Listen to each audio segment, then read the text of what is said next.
السلام علیکم ورحمۃ اللہ وبرکاتہ۔ ان الحمد للہ والصلاۃ والسلام علی رسول اللہ، اما بعد۔ محترم ناظرین کرام اور عزیز طلبہ، کتاب بلوغ المرام من ادلۃ الاحکام کے درس میں آپ کا خیر مقدم ہے۔ باب الآنیہ کی آج آخری 3 احادیث ہم پڑھیں گے۔ پہلی حدیث حضرت ابو ثعلبہ الخشنی رضی اللہ تعالیٰ عنہ سے ہے، چنانچہ مصنف بیان فرماتے ہیں وعن ابی ثعلبہ الخشنی رضی اللہ تعالیٰ عنہ قال قلت یا رسول اللہ انا بأرض قوم اہل کتاب افنأکل فی آنیتہم قال لا تأکلوا فیہا الا ان لا تجدوا غیرها فاغسلوها وکلوا فیہا، متفق علیہ۔ حضرت ابو ثعلبہ الخشنی، ابو ثعلبہ یہ ان کی کنیت ہے، اور خشنی شین پر فتح کے ساتھ خشنی، یہ خشین بن نمر کی جانب کی طرف منسوب ہیں، جو کہ قزاع سے جن کا تعلق تھا، قبیلہ قزاع جو بڑا قبیلہ ہے اس سے ان کا تعلق ہے، خشین بن نمر کا، اور اسی کی جانب منسوب ہو کر یہ خشنی ہے۔ صحابی ہیں اور اصحاب الشجرہ بیت رضوان میں یہ شامل تھے۔ اللہ کے نبی صلی اللہ علیہ وسلم نے انہیں اپنی قوم کی جانب بھیجا، اسلام کی دعوت دے کر کے لوگوں کو اسلام کی طرف بلائیں۔ شام میں جا کے رہنے لگے تھے، اور اللہ کے نبی صلی اللہ علیہ وسلم کے پاس وہیں سے آئے، اور یہاں جو ہے ایک لمبی حدیث ہے بڑی، اس میں اللہ کے نبی صلی اللہ علیہ وسلم سے انہوں نے کئی سوال کیے ہیں شکار سے متعلق، چونکہ یہاں اختصار حافظ ابن حجر رحمہ اللہ کے نزدیک ہے تو یہاں اختصار سے کام لیا ہے۔ تو شام میں ہی ان کا انتقال ہوا ہے 75 ہجری میں، شام میں جا کے رہنے لگے تھے، عرب کے تھے لیکن شام میں جا کے رہنے لگے تھے، تو اور شام ہی میں ان کا انتقال 75 ہجری میں ہوا ہے۔ ان کے نام سے متعلق یا اسی طرح سے ان کے والد کا کیا نام ہے، اس سے متعلق کافی اختلاف پایا جاتا ہے۔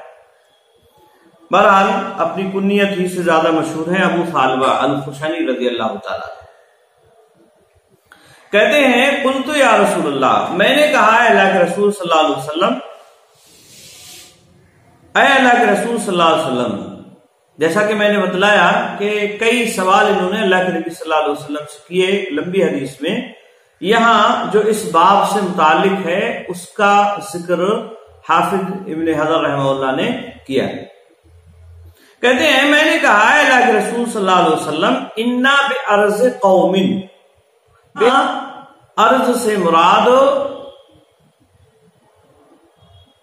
شام ہے، یعنی شام میں ہے ہم، قوم اہل کتاب، قوم اہل کتاب جو اہل کتاب ہیں، یعنی ہم اہل کتاب جہاں آباد ہیں اس جگہ میں رہتے ہیں اے اللہ کے نبی صلی اللہ علیہ وسلم۔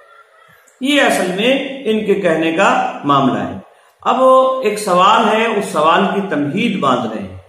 افنأکل فی آنیتہم، تو پھر سوال کیا انہوں نے کیا ہم ان کے برتنوں میں کھا سکتے ہیں، یعنی ہمارا ان کے برتنوں میں کھانا، افنأکل کیا ہم کھا سکتے ہیں، فی آنیتہم ان کے برتنوں میں۔ قالا، تو آپ صلی اللہ علیہ وسلم نے فرمایا، یہ سوال کیا انہوں نے، اس کا جواب دیتے ہوئے آپ نے فرمایا لا تاکلوا فیہا، لا تاکلوا فیہا یعنی تم ان میں نہ کھاؤ، ان میں تم نہ کھاؤ۔ بعض دوسری روایات میں اس میں مزید تفصیل یہ ہے کہ انہوں نے یہ بھی کہا کہ اللہ کے نبی صلی اللہ علیہ وسلم یہ ایسے لوگ ہیں جو اپنے برتنوں میں خنزیر کا گوشت پکاتے ہیں، یا اسی طرح سے شراب وغیرہ رکھتے ہیں، شراب کا استعمال کرتے ہیں۔ تو آپ صلی اللہ علیہ وسلم نے اس کا جواب فرمایا لا تاکلوا فیہا، کہ تم اس میں نہ کھاؤ، الا ان لا تجدوا غیرہا، مگر یہ کہ تم نہ پاؤ ان کے علاوہ، غیرہا اے غیر آنیتی، یعنی ان کے برتنوں کے علاوہ تم نہ پاؤ، تو پھر ایک الگ مسئلہ ہے، یعنی تم اس میں نہ کھاؤ مگر یہ کہ تم نہ پاؤ، مگر وہی برتن، اس کے علاوہ کوئی دوسرا برتن تمہیں مل ہی نہیں رہا ہے، فاغسلوها، تو اسے دھلو، وَكُلُوا مِنْهَا فِيهَا، وَكُلُوا فِيهَا، اور پھر اس میں کھاؤ۔ متفق علیہ، اس کو امام بخاری اور امام مسلم دونوں نے روایت کیا ہے۔ یہاں فَاغْسِلُوهَا، آپ صلی اللہ علیہ وسلم نے دھلنے کا جو حکم دیا ہے یہ فعل امر ہے اور امر وجوب کا تقاضا کرتا ہے، لیکن یہاں امر اباحت کے لیے، یعنی تمہارا دھلنا یہ عمدہ اور بہتر ہے۔ یہ اس صورت میں ہوگا جب کوئی نجاست یا گندگی وغیرہ بظاہر برتنوں میں لگی ہوئی نہیں ہے، اور یہ اس لیے کیونکہ اللہ رب العالمین نے اہل کتاب کا ذبیحہ یا ان کے کھانے پینے کی جو چیزیں ہیں وہ مسلمانوں کے لیے حلال کی ہیں۔ ہاں البتہ اگر بظاہر ان میں کوئی گندگی لگی ہوئی ہے، خنزیر وغیرہ کا گوشت استعمال کیا گیا ہے، یا اسی طرح سے اور جو دوسری گندگیاں ان کے یہاں پائی جا رہی ہیں وہ ہیں فَاغْسِلُوهَا میں، تو پھر یہ وجوب کے لیے ہوگا، یعنی ایسی صورت میں دھلنا واجب اور ضروری ہو جائے گا۔ آئی بات سمجھ میں؟ وَكُلُوا فِيهَا، اور کلو فیہا میں جو امر ہے، امر کا صیغہ یہ بھی ہے، لیکن یہ امر جو ہے یہ اباحت کے لیے ہے، یہ وجوب کے لیے نہیں ہے، یہ اباحت کے لیے ہے۔ کیوں؟ اس لیے کہ اس سے پہلے استفہام ہے اور پھر نہیں ہے، نہیں اور استفہام کے بعد یہ امر آ رہا ہے، لہذا یہ وجوب کے لیے نہیں ہوگا۔ یہ قرینہ صارفہ اس بات کی دلیل ہے کہ یہاں امر یہ وجوب کے لیے نہیں ہے بلکہ یہ اباحت کے لیے، یعنی تم کھا سکتے، اگر تمہیں کوئی برتن دوسرا نہ ملے تو پھر ایسی صورت میں ان کے برتنوں میں تمہارا کھانا درست ہوگا، لیکن یہ دو شرطیں ہیں، اور وہ دو شرطیں کیا ہیں؟ ایک تو یہ کہ تمہیں برتن نہ ملے تو شدید مجبوری ہے، ایسی صورت میں تم ان کے برتنوں کا استعمال کر سکتے ہو، اور دوسری بات یہ ہے کہ اسے دھلنا ہے، اگر گندگی وغیرہ لگی ہوئی ہے تو اس کا دھلنا واجب اور ضروری ہو جائے گا۔ یہ حدیث باب الآنیہ میں یہاں ذکر کرنے کا مقصد یہی ہے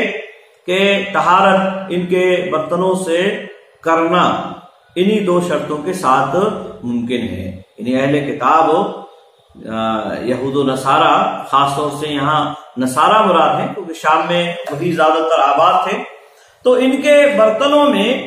خاص طور سے ان دو شرائط کا اعتبار ہوگا، اور وہ یہ ہے کہ اگر دوسرا برتن نہیں مل پا رہا ہے تو ایسی صورت میں ان کے برتنوں میں وضو کیا جا سکتا ہے، یا اسی طرح سے اس میں کھانا پینا کیا جا سکتا ہے۔ یہ حدیث یہاں ذکر کرنے کا یہی مقصد ہے۔ اس حدیث سے بہت ساری باتیں معلوم ہو رہی ہیں۔ ایک مسئلہ اس حدیث سے یہ بھی معلوم ہو رہا ہے کہ صحابہ کرام دین کے معاملات پر کتنے حریص تھے، جو بھی ان پر کوئی مشکل معاملہ پیش آتا وہ فوراً پوچھ لیا کرتے تھے۔ اللہ کے نبی صلی اللہ علیہ وسلم اگر میسر ہیں تو آپ صلی اللہ علیہ وسلم سے پوچھ لیا، یا اسی طرح سے کوئی اور دوسرے اصحاب ہیں تو ان سے پوچھ لیا، اور یہی حکم اللہ رب العالمین نے تمام مومنوں اور مسلمانوں کے لیے دیا ہے۔ فَاسْأَلُوا أَهْلَ الذِّكْرِ إِن كُنتُمْ لَا تَعْلَمُونَ، کہ تم پوچھ لو، سوال کر لو، اگر تمہیں معلوم نہیں ہے تو ان لوگوں سے جو جانکار ہیں ان سے علم حاصل کر لیا۔ تو یہ صحابہ کرام کا جو حرص ہے اس کی دلیل ہے، اور اسی طرح سے اللہ کے نبی صلی اللہ علیہ وسلم نے جو وضاحت کے ساتھ پورا مسئلہ بیان فرمایا، اس سے یہ بھی معلوم ہو رہا ہے کہ مفتی کے اوپر یہ لازم ہے کہ وہ پوری وضاحت کے ساتھ مسئلہ ما لہو و ما علیہ وہ پوری طرح سے واضح کرے، کوئی بھی چیز پردہ خفاف نہ چھوڑے۔ آئی بات میں؟ تو یہ حدیث اس بات کی دلیل ہے۔ دوسری حدیث وان عمران ابن حسین رضی اللہ تعالی عنہ ان نبی صلی اللہ علیہ وسلم واصحابہ توضؤوا من مضادۃ امرأۃ مشرکۃ متفق علیہ فی حدیث طویل۔ حضرت عمران ابن حسین رضی اللہ تعالی عنہ سے مروی ہے، وہ کہتے ہیں ان نبی صلی اللہ علیہ وسلم واصحابہ، کہ بے شک نبی اکرم صلی اللہ علیہ وسلم اور آپ صلی اللہ علیہ وسلم کے اصحاب نے توضؤوا من مضادۃ امرأۃ مشرکۃ، وضو کیا ایک مشرکہ عورت کے مشکیزے سے۔ مضادہ، مضادۃ کا کہتے ہیں مشکیزہ، جو چمڑے کا بنایا جاتا تھا اور اس میں پانی وغیرہ لٹکا کے پانی پلایا کرتے تھے لوگوں کو، تو اسی کو کہتے ہیں مشکیزہ۔ تو مضادہ مشرکہ عورت کے مشکیزے سے نبی اکرم صلی اللہ علیہ وسلم اور آپ کے اصحاب نے وضو کیا۔ اس کو امام بخاری امام مسلم دونوں نے روایت کیا فی حدیث طویل، ایک لمبی حدیث میں۔ یہ لمبی حدیث واقعی لمبی ہے عمران بن حسین رضی اللہ تعالیٰ عنہ کی، لیکن جب ہم اس حدیث کو دیکھتے ہیں تو اس میں اس بات کی صراحت نہیں ہے کہ آپ صلی اللہ علیہ وسلم نے اس مشرکہ عورت کے مشکیزے سے وضو کیا یا آپ کے اصحاب نے۔ ہاں، یہ الگ بات ہے کہ اس پانی کو پیا گیا اور دوسرے استعمالات میں اس پانی کو لیا، لیکن وضو کی صراحت اس میں موجود نہیں ہے۔ حافظ ابن حجر رحمہ اللہ نے یہاں اختصار کیا ہے حدیث کا، اور ایک طرح سے اس واقعے کو ایک بہت ہی 2 لائن کے اندر انہوں نے بیان کر دیا ہے، لیکن اس میں اس بات کی صراحت نہیں ہے۔ ہاں، اس سے اخذ کیا جا سکتا ہے، مسئلہ اخذ کیا جا سکتا ہے کہ انہوں نے جس طرح سے پانی استعمال کیا ہے اور اسی طرح سے پیا ہے یا اور جو دوسرے نہانے کے لیے استعمال کیا گیا تو اس میں وضو بھی ہوگا، وضو بھی کیا ہوگا۔ البتہ بعض روایات میں کلی کرنے کا ذکر ہے تو وضو کا ذکر اس میں بھی نہیں ہے، اور کلی ظاہر سی بات ہے، وضو کوئی ضروری تو ہے نہیں کہ وضو کرے تبھی آدمی کلی کرے۔